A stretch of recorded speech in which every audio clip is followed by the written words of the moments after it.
आइए आज हम आपको एक्सरसाइज 7.2 का बेसिक कॉन्सेप्ट समझाते हैं। ठीक है, इसमें सबसे पहला चीज होगा कि किसी रेखाखंड का विभाजन बिंदु का निर्देशांक। ठीक है, पूरा चैप्टर विभाजन बिंदु के निर्देशांक पर डिपेंड करेगा। ठीक है, और देखते हैं कि विभाजन बिंदु का निर्देशांक क्या होता है। ठीक है, यहाँ पर मैंने फिगर में एक रेखाखंड ए बी खींचा है और ए का कोऑर्डिनेट x1 y1 और बी का कोऑर्डिनेट x2 y2, जो स्टैंडर्ड कोऑर्डिनेट बना होता है बिंदुओं का। ठीक है ना, यहाँ पर विभाजन बिंदु P है।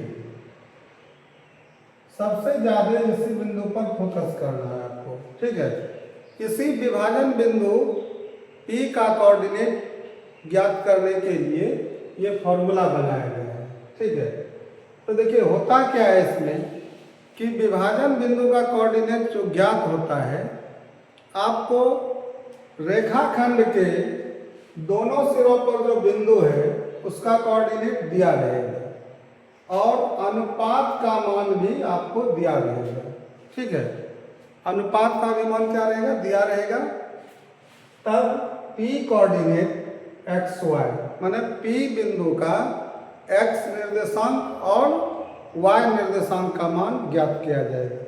तो यहाँ जो फॉर्मूला बना है ये जान लीजिए कि यहाँ पर अनुपात जो है m अनुपात n मैंने लिया है। यहाँ पर अनुपात को पहले पहला जो अनुपात होगा वो मल्टीप्लाई करेगा b के पहले कोऑर्डिनेट से x2 से। तो यहाँ फिगर से समझ लीजिए m गुना x2, ये हो जाएगा आपका mx2। क्लियर हो गया। अब यहीं पर जिस समय mx2 से मल्टीप्लाई करने के लिए निकला है उसी समय m को भी निकाल देना है। ठीक है, तो यहाँ पहला कोऑर्डिनेट क्या है x1, तो nx1, तो यहाँ प्लस लगेगा nx1। चूंकि प्लस इसलिए लगा है कि यहाँ विभाजन जो होगा रेखाखंड का दो तरह से होगा, एक अंतः विभाजन और एक बाह्य विभाजन। हम लोग यहाँ पर अंतः विभाजन फॉर्मूला को देख रहे हैं, तो अंतः विभाजन में यहाँ फॉर्मूला में प्लस लगेगा। ठीक है, अब देखिए क्लियर हो गया होगा कि mx2 प्लस nx1 बटे क्या करना है, इस अनुपातों को क्या करना है, जोड़ देना है, m प्लस n। तो ये आपका बिंदु P का x कोऑर्डिनेट निकल गया, x निर्देशांक का मान निकल गया। अब आप इसको ऐसे भी लिख सकते हैं, बिंदु P का x कोऑर्डिनेट कितना निकला बताइए, तो mx2 प्लस यहाँ पर mx2 होगा प्लस nx1 बटे क्या करना है, इसी अनुपात को जोड़ देना है, m जोड़ n, ये x कोऑर्डिनेट का मान निकला।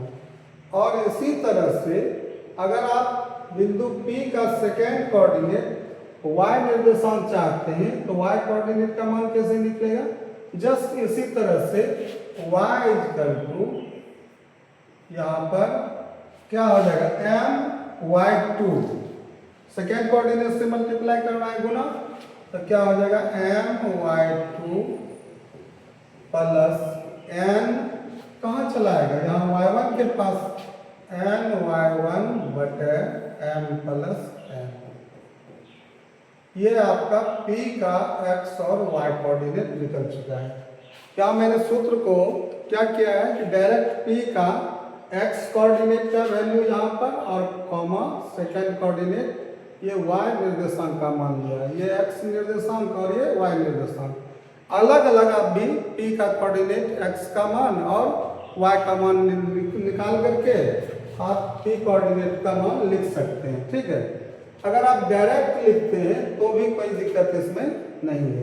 ठीक है, तो देखिए यहाँ पर आपको विभाजन सूत्र तो समझ में आ गया होगा। तो पूरा चैप्टर जो है इसी विभाजन सूत्र पर डिपेंड करेगा। ठीक है, तो यहाँ पर हम लोगों ने अंतः विभाजन सूत्र को देखा है। इसके बाद क्या होगा, आपका बाह्य विभाजन फॉर्मूला होगा। ठीक है, तो बाह्य विभाजन फॉर्मूला में क्या होगा आपको कि यहाँ पर सूत्र में क्या लगा देना है, माइनस, सिर्फ क्या लगा देना है, माइनस। तो क्या हो जाएगा, mx2 माइनस nx1 बटे m माइनस n हो जाएगा। और सेकेंड कोऑर्डिनेट क्या होगा, my2 माइनस ny1 बटे m माइनस n हो जाएगा। यहाँ पर सूत्र में क्या लग गया आपको, माइनस। ठीक है, अब ये विशेष कंडीशन में बाह्य विभाजन होता है। तो विशेष कंडीशन में क्या होता है, इस चीज को आप समझ लीजिए कि यहाँ पर अगर अनुपात m अनुपात n है, अनुपात का मान क्या है, m अनुपात n है, अगर m is greater than n हो, मतलब m is greater than n का मतलब हुआ कि m का मान n से बड़ा हो, है ना। तो इस कंडीशन में जो फिगर बनता है कि विभाजन बिंदु P जो होगा वह AB के बढ़े हुए भाग पर B की तरफ होगा। इस कंडीशन को आप समझ करके फिगर में देख लीजिए कि यहाँ पर क्या है, एक रेखाखंड AB खींचा गया है और चूंकि यहाँ पर M is greater than n बताया गया, तो विभाजन बिंदु कहाँ जाएगा, AB के बढ़े हुए भाग पर B की ओर जाएगा। किस ओर जाएगा, B की ओर जाएगा। तो यहाँ AB का बढ़ा हुआ भाग को बढ़ाने पर यहाँ विभाजन बिंदु P लिखा गया है। ठीक है ना। तो ये फिगर हो गया। सूत्र तो वही अप्लाई करना है। सूत्र में क्या लगाना है, mx2 माइनस nx1 बटे n माइनस 1 फर्स्ट कोऑर्डिनेट होगा और second coordinate my2 minus ny1 बटे m माइनस n होगा। ठीक है, अब इस केस को खाली समझ लेना है कि बाह्य विभाजन में अगर हम फिगर को दिखाना चाहेंगे, m is greater than n होगा, तो रेखाखंड जो AB खींचा जाएगा उसको B की ओर बढ़ाया जाएगा, तो विभाजन बिंदु P देना है। ठीक है, और इसमें अनुपात का मान क्या हो गया, AP बटे PB। AP बटे क्या होगा, PB। तो यहाँ AP क्या हो गया आपका टोटल पार्ट और PB आपका हो गया एक पीछे का पार्ट। ठीक है, ये रेशियो आपको m अनुपात n रहता है, मतलब टोटल यहाँ रेखाखंड में टोटल क्या हो गया, AP और बटे PB। AP अनुपात PB, ये m अनुपात n का मान है। ठीक है ना। तो इसको इस तरह के फिगर से आप बना सकते हैं, फिगर से बनाना है तो, नहीं तो आप सिर्फ फॉर्मूला पर मान को रखिए, आपका आंसर आ जाएगा। ठीक है, यही कंडीशन में इसी में देखिए m अनुपात n में अगर m इज लेस देन होगा, m का मान क्या हो जाएगा, n से छोटा हो जाएगा, तो बिंदु P जो है विभाजन बिंदु BA के बढ़ाए, उसमें क्या था, AB को बढ़ाया गया तो B की तरफ बढ़ा, यहाँ क्या बढ़ाना है, BA को बढ़ाना है। तो यहाँ देख लीजिए A और B रेखाखंड है, तो B को A की ओर बढ़ाया गया है, तो यहाँ पर विभाजन बिंदु P है। ठीक है, इस कंडीशन में भी AP अनुपात PB ही लिखना है, m अनुपात n। तो AP आपका क्या हो गया, AP हो गया पहला पार्ट और PB हो गया आपका टोटल। ठीक है, इसमें क्या था, टोटल था AP और पिछला पार्ट था PB। इसमें क्या हो गया, AP हो गया पहला पार्ट और टोटल।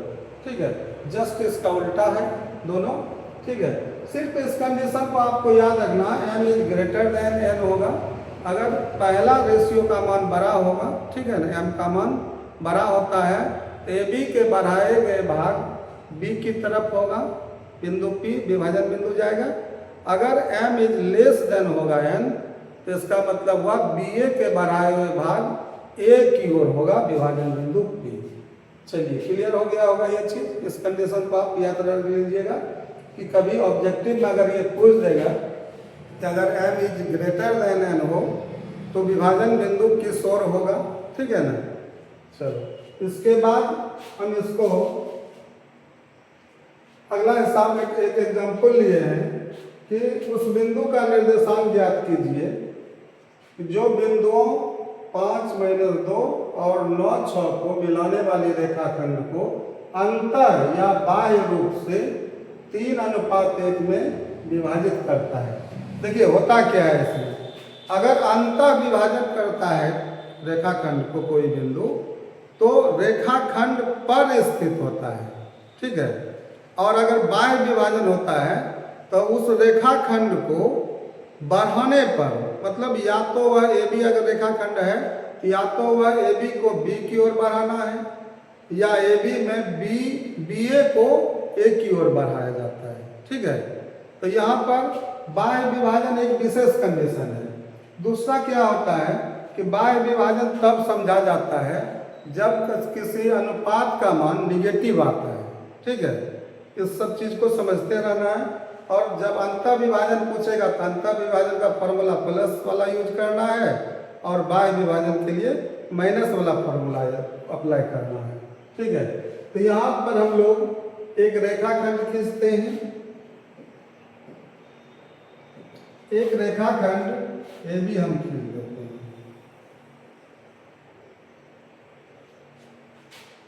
और इसका ए कोऑर्डिनेट 5 और -2 है, और बी कोऑर्डिनेट आपका 9 और 6 है। यहाँ पर विभाजन बिंदु जो है अंतर रूप से, पहले आंतरिक रूप से अगर विभाजित हो रहा है तो विभाजन बिंदु कहाँ होगा? रेखाखंड पर स्थित होगा। ठीक है, तो रेखाखंड पर क्या अनुपात है? 3:1। तो 3:1 का मतलब हुआ कि पहला पार्ट जो है वो 3 रेशियो में वो बड़ा है, और पिछला पार्ट कितना है? 1 रेशियो। तो फिगर में ध्यान रखना है, पहला पार्ट को बड़ा पार्ट बनाना है और दूसरे पार्ट को छोटा रखना है। तो ये विभाजन बिंदु P अगर ये है, इसी का कोऑर्डिनेट XY निकालना है। यहाँ अनुपात का मान आपका दिया हुआ है 3:1। ठीक है, तो यहाँ पर हम लोग लिखते हैं, यहाँ तो क्रॉस करके क्लियर हो जाएगा। तो यहाँ से 3 का क्रॉस बी बिंदु के कोऑर्डिनेट के साथ, और 1 रेशियो का क्रॉस ए बिंदु के कोऑर्डिनेट के साथ होगा।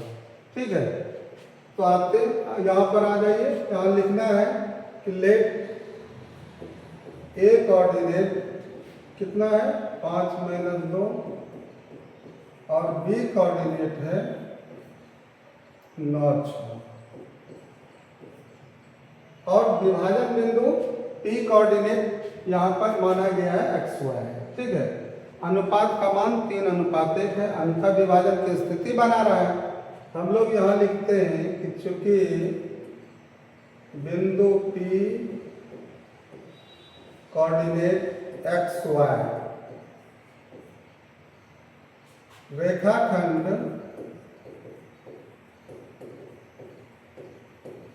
AB को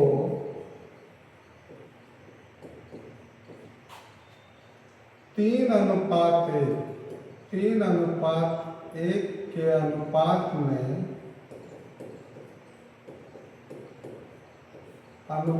में अंतः विभाजित करता है, अंतः विभाजित करता है। चलिए, क्लियर हो गया। अब अंतर विभाजन के लिए हम विभाजन बिंदु P का कोऑर्डिनेट का सूत्र को अप्लाई करते हैं। तो P कोऑर्डिनेट यहाँ पर, ये कोऑर्डिनेट का चिन्ह है। आप कोऑर्डिनेट का चिन्ह नहीं भी दे सकते हैं, बोलना है P कोऑर्डिनेट। P कोऑर्डिनेट क्या होगा? तो देखिए, 3 जो होगा B के फर्स्ट कोऑर्डिनेट से गुना करेगा, तो 3 × 9, और उसी समय 1 × 5। ठीक है, तो क्या हो जाएगा? 3 × 9, और अंतर विभाजन में क्या होगा? प्लस का उपयोग होगा। ठीक है, चूंकि मैंने यहाँ पर अंतर विभाजन लिख दिया है। ठीक है ना, और प्लस क्या हो जाएगा? 1 × 5, 1 × 5, और बटे क्या हो जाएगा? अनुपातों का योग, 3 + 1। यही आपका P का x कोऑर्डिनेट, x निर्देशांक का मान हो गया है। अब y का निर्देशांक क्या होगा? P का, तो y कोऑर्डिनेट ज्ञात करने के लिए 3 × सेकेंड कोऑर्डिनेट my2 है ना, तो ये क्या हो जाएगा? 3 × 6, और प्लस होगा 1 × -2, 1 × -2, और बटा क्या हो जाएगा, यही अनुपातों का योग 3 + 1। चलिए ये कोऑर्डिनेट आपका P का अंतर विभाजन बिंदु बनने की स्थिति में आ रहा है। ठीक है, तो यहाँ पर P कोऑर्डिनेट 3 × 27 + 5 × 5 बटे 3 × 4 और सेकेंड कोऑर्डिनेट y निर्देशांक कितना आ रहा है, 3 × 6 = 18 ± -2 बटे 4। ठीक है, अब P कोऑर्डिनेट 27 5 32 बटे 4 और यहाँ 16 बटे 4। ठीक है, 4 से कैंसिल कीजिए 8 और 4 से 4। ठीक है, तो P कोऑर्डिनेट आपका निकल चुका है 8 और 4। ये आपका एक आंसर निकल गया अंतर विभाजन बिंदु P का कोऑर्डिनेट। ठीक है, अब आपको बाह्य विभाजन की स्थिति में यहाँ प्रश्न क्या है कि बाह्य रूप से अगर विभाजित हो रहा है, ठीक है, तो 3:1 में ही विभाजित हो रहा है, तो उस बिंदु का निर्देशांक ज्ञात करना है। आप यहाँ पर आप डायरेक्ट क्या कर सकते हैं कि बाह्य विभाजन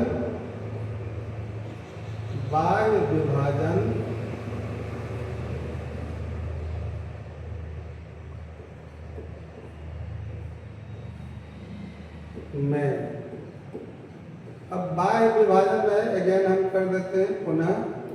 बाह्य विभाजन में P बिंदु का कोऑर्डिनेट क्या हो जाएगा बताइए, P बिंदु का कोऑर्डिनेट यहाँ पर क्या लगा देना है, माइनस से। ठीक है, इसी में माइनस लगा करके आप हल कर सकते हैं डायरेक्ट।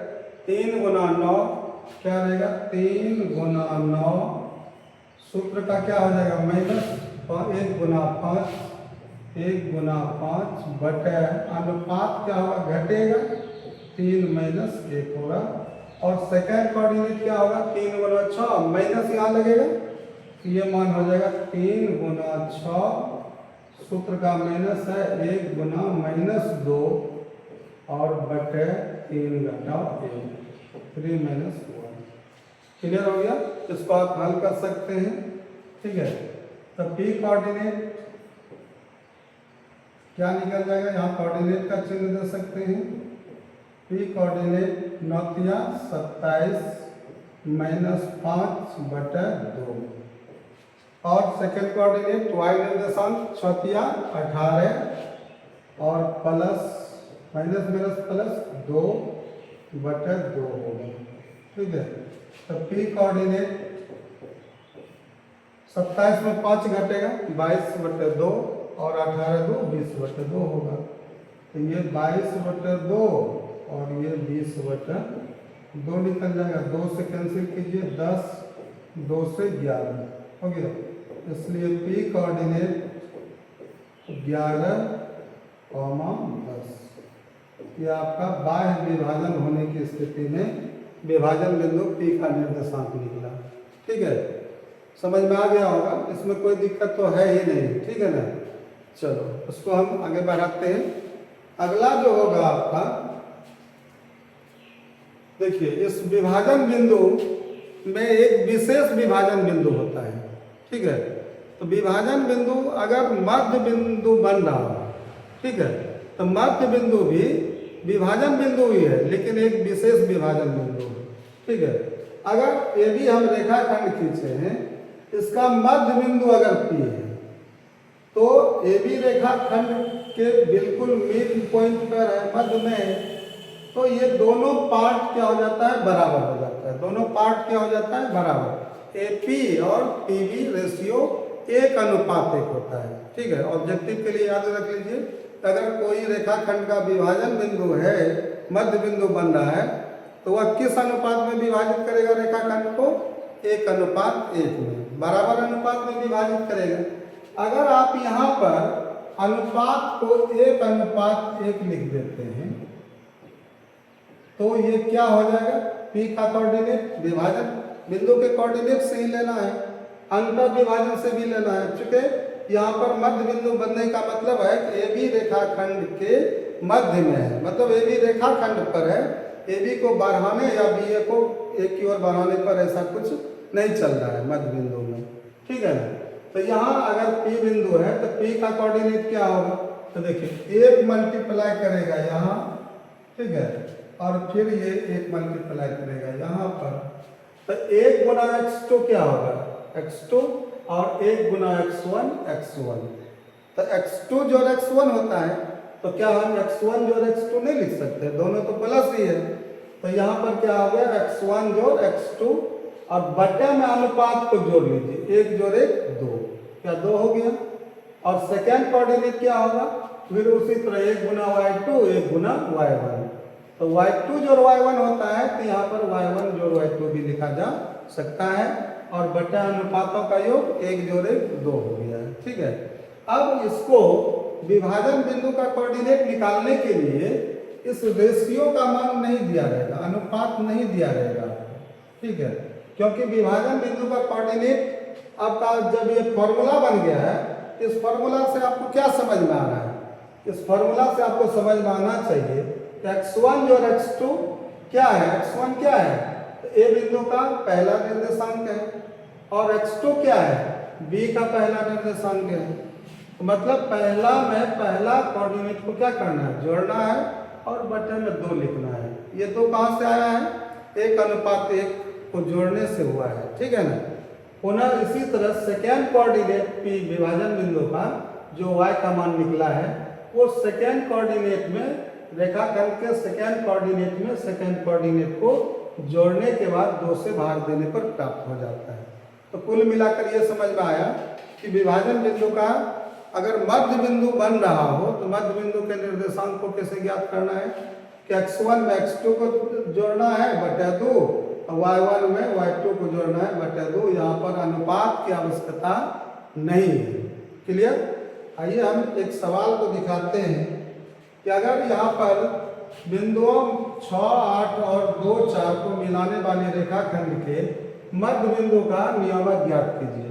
नियामक निर्देशांक एक ही चीज होता है, ठीक है ना, कोऑर्डिनेट इसका होता है।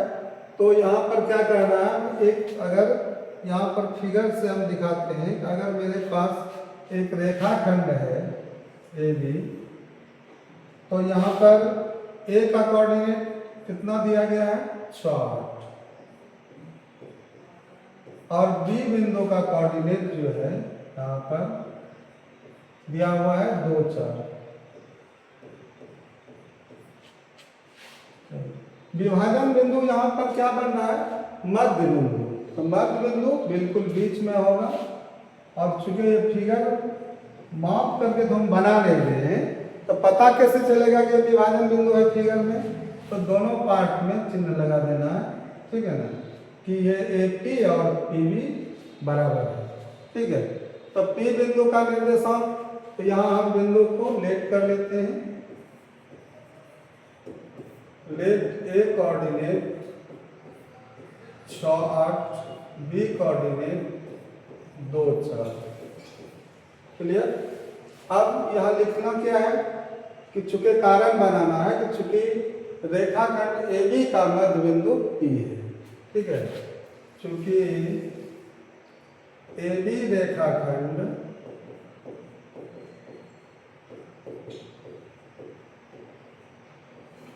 का मध्य बिंदु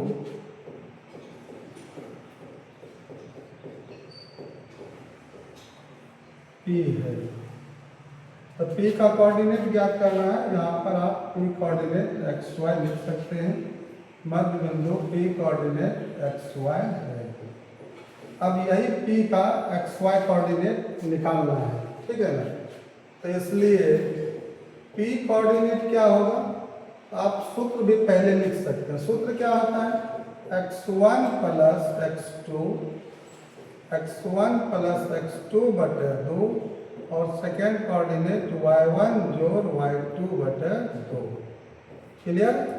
अब यहाँ पर पहला में पहला कोऑर्डिनेट जोड़िए, यहाँ देख लीजिए, यहाँ पर कितना है 6, यहाँ कितना है 2, तो 6 में 2 जुटेगा बटे 2 हो जाएगा। तो P कोऑर्डिनेट 6 प्लस 2/2 होगा और सेकेंड कोऑर्डिनेट 8 जोड़ 4 है, 8 जोड़ 4 आएगा बटा 2। ठीक है, तो पी कोऑर्डिनेट का मान 6 2 8/2 और 8 4 12/2 हो जाएगा। कैंसिल कीजिए, 2 चौक 8 2 छके 12। क्लियर निकल गया। तो पी कोऑर्डिनेट आपका निकल चुका है, कितना निकला 4 और 6। यही आपका आंसर है। पी कोऑर्डिनेट ये आपका हल हो रहा है, ये आपका आंसर निकल गया मध्य बिंदु का। ठीक है, तो मध्य बिंदु का निर्देशांक निकालना सबसे आसान है। ठीक है ना, क्या करना है, पहला में पहला कोऑर्डिनेट जोड़ना है, बटा 2 लिखना है और सेकेंड कोऑर्डिनेट में सेकेंड कोऑर्डिनेट जोड़ना है, बटा 2 लिखना है। ठीक है, तो यह भी विभाजन बिंदु है, लेकिन एक विशेष विभाजन बिंदु है जिसको अनुपात की आवश्यकता नहीं होती है। क्लियर। देखिए यहाँ पर हम लोग 3 चीजों पर बात करेंगे। देखिए यहाँ क्या क्या है, देखिए एक विभाजन बिंदु है और रेखाखंड को बनाने वाली जो प्रारंभिक और अंत बिंदु है, और एक मान क्या है यहाँ पर छिपा हुआ, अनुपात का मान। ठीक है, इन्हीं तीनों चीजों पर समझ रहे हैं ना, क्या क्या मान पता चला कि रेखाखंड का प्रारंभिक बिंदु या अंत बिंदु, ठीक है, जिनसे रेखाखंड बना है, उसके बाद एक विभाजन बिंदु और एक अनुपात, इन तीनों चीजों पर पूरा चैप्टर टिका हुआ है 7.2। इसमें क्या होता है, सबसे मेन रूप से ये जानना है कि विभाजन बिंदु का कोऑर्डिनेट आपको आना चाहिए। जब भी अनुपात भी पूछा जाएगा, आप विभाजन बिंदु के कोऑर्डिनेट को निकालेंगे और दिए गए यहाँ कोऑर्डिनेट के मान से वहाँ क्या करना है, तुलना कर देना है। देखिए एब्सेंट कहाँ कहाँ रहेगा, क्या क्या पूछा जा सकता है, या तो विभाजन बिंदु का कोऑर्डिनेट। ठीक है, तो जब विभाजन बिंदु का कोऑर्डिनेट पूछा जाएगा निर्देशांक, तो देख लीजिए इसको छोड़कर बाकी सभी चीजें दी रहेंगी। क्या सब दिया रहेगा, तो रेखाखंड का AB का कोऑर्डिनेट दोनों दिया रहेगा, अनुपात दिया रहेगा। ठीक है ना, इसके बाद क्या हुआ, देखिए रेखाखंड का जो कोऑर्डिनेट है उसको एक पार्ट समझ लीजिए। ठीक है, रेखाखंड जिनसे बना है बिंदु से, उसको एक पार्ट समझिए। ठीक है, दूसरा विभाजन बिंदु और तीसरा अनुपात। इन तीनों में कहीं भी कोई चीज एब्सेंट है, ठीक है, तो वह कैसे बनेगा, तो या तो देखिए अगर विभाजन बिंदु एब्सेंट है, विभाजन बिंदु का कोऑर्डिनेट एब्सेंट है, तो विभाजन बिंदु का कोऑर्डिनेट का जो फॉर्मूला बना है उससे आप उसको निकाल सकते हैं। क्लियर हो गया। अब विभाजन बिंदु का कोऑर्डिनेट अगर एब्सेंट नहीं है, दिया हुआ है, तो क्या एब्सेंट हो सकता है, अनुपात।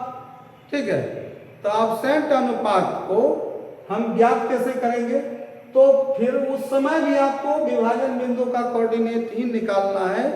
ठीक है, विभाजन बिंदु का कोऑर्डिनेट निकालना है, लेकिन दिए गए मान से उसको कंपेयर कर देना है।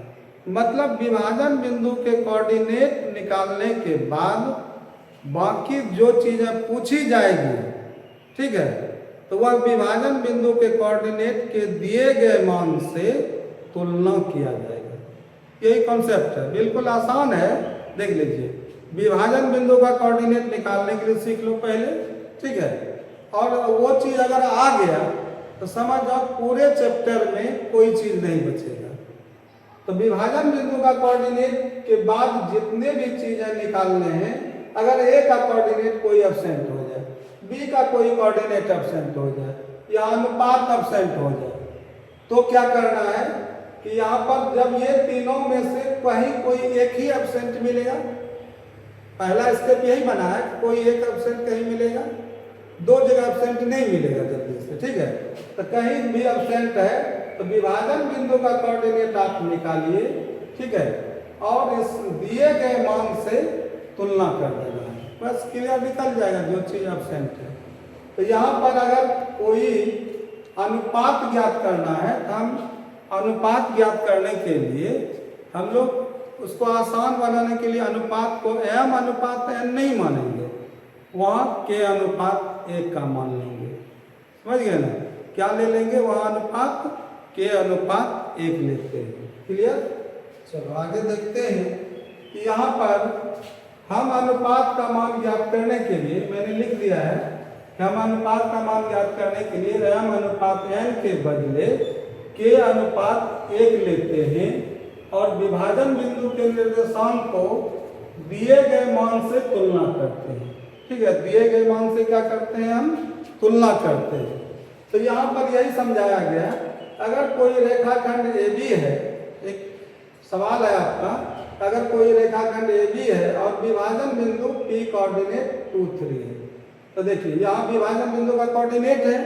तो मैंने क्या बताया कि हर एक कंडीशन में कुछ भी हो आपको विभाजन बिंदु का कोऑर्डिनेट निकालना है। ठीक है, एब्सेंट जो वैल्यू है अनुपात निकल जाएगा। अगर रेखाखंड का कोई बिंदु एब्सेंट है, यहाँ पर एब्सेंट वैल्यू है, वो निकल जाएगा। सब कुछ निकलेगा कहाँ से, कंपेयर करने से। किसके कंपेयर से, विभाजन बिंदु के कोऑर्डिनेट के कंपेयर से। ठीक है, निकलेगा विभाजन बिंदु का कोऑर्डिनेट, आप निकालिए। देखिए मान लीजिए कि एक फिगर है, इसमें हम निकालते हैं किसका मान, अनुपात का मान। ठीक है, तो अनुपात का मान क्या होगा, यहाँ पर क्या चल रहा है कि अगर देखिए अनुपात का मान जो निकलेगा, अगर पॉजिटिव निकलेगा तो समझना है कि अंतर विभाजन है, अगर निगेटिव निकल गया तो समझ जाना है बाह्य विभाजन है। ठीक है, तो यहाँ पर k को हम किससे मल्टीप्लाई करते हैं, 6 से। तो P का कोऑर्डिनेट अभी भी हम निकाल रहे हैं, दिया हुआ भी है तो भी निकालना है। तो k गुना क्या हो जाएगा, 6, तो k इंटू हो गया 6 प्लस यहाँ पर 1 गुना 4, 1 गुना 4 बटे क्या हो जाएगा बताओ, k प्लस 1 होगा, k प्लस 1 हो गया। अब ये कौन सा कोऑर्डिनेट निकला, फर्स्ट कोऑर्डिनेट निकल गया विभाजन बिंदु का।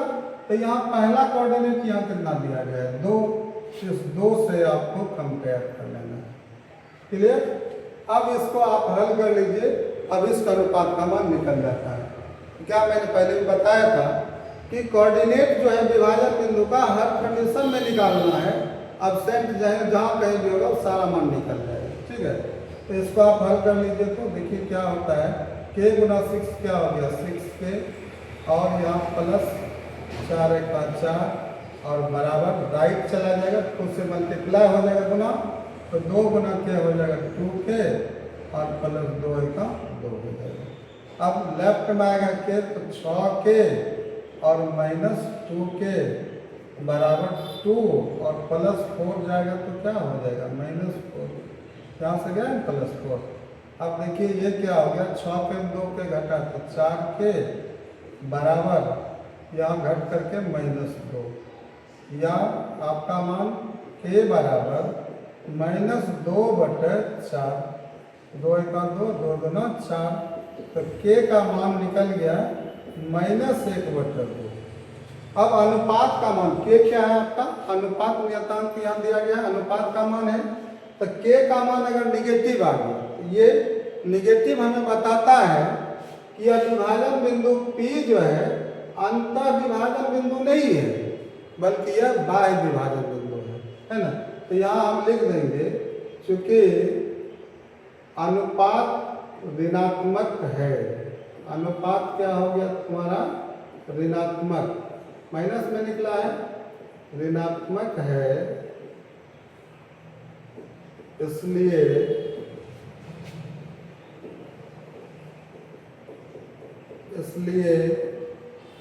यहाँ बाह्य विभाजन